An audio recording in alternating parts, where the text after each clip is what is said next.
Good morning to all the members of Hinder Golf Club. We hope you have a nice weekend. Today I thought we'd work a little bit on the understanding of the swing plane and how we start that sequence into the downswing.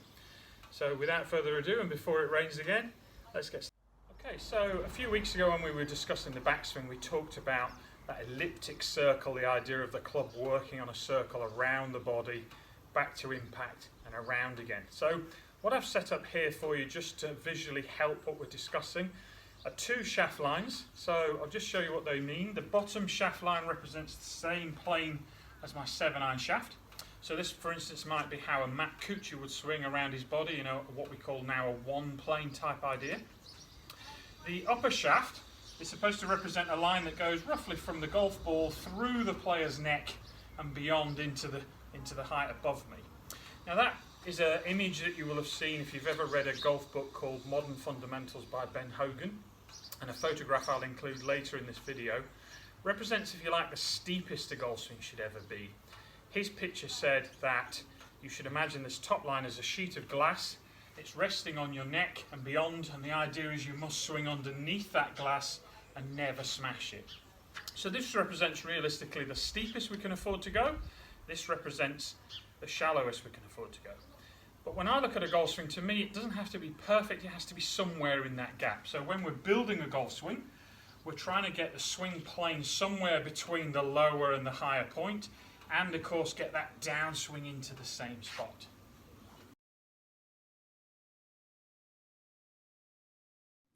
Okay, so when we discuss the downswing and the sequence of what goes on, there's often a big difference between what an elite player will try and achieve compared to a club golfer. What an elite player will know is from the top of the golf swing, realistically we've got to go from the ground up. So the knees, the hips, the chest, slowly drive that golf club back down into the correct position and deliver a nice lag or a delayed hit to make a descending blow and really squeeze that ball out. The problem for a lot of club golfers is because, as we discussed earlier, if you've got the swing in some difficulty going up, you've got to use a corrective, a fault and a fix type idea of getting the club back down. That means many of you get the club out of position on the way down, and now you're going to struggle for impact and not create the right forces you need. So I'm going to give you a little drill in a second to try and help you understand where that club should be. Okay, so this position I think is one of the most important in a golf swing. If you really want to call it a money shot in golf, the real decider of whether your golf ball is going to go towards the target or whether you're going to spend your day looking in the heather or the trees for your golf ball. We talked earlier, a few weeks ago, when we talked about how that golf club works back from the ball and hits that nice parallel position where the left arm, down the golf club, down the shaft, everything is in line with my target. Then we set into the correct plane and then coil to the top. Now what's important now is how we drive down. If you drive using your left shoulder or your right shoulder, the likelihood is that you're going to pull that club out of position. It's starting to steepen, and now already we've crossed our steepest line and we're in a bad position. So we need to learn how do we get that golf club to track back through the same positions and achieve the same on the way down.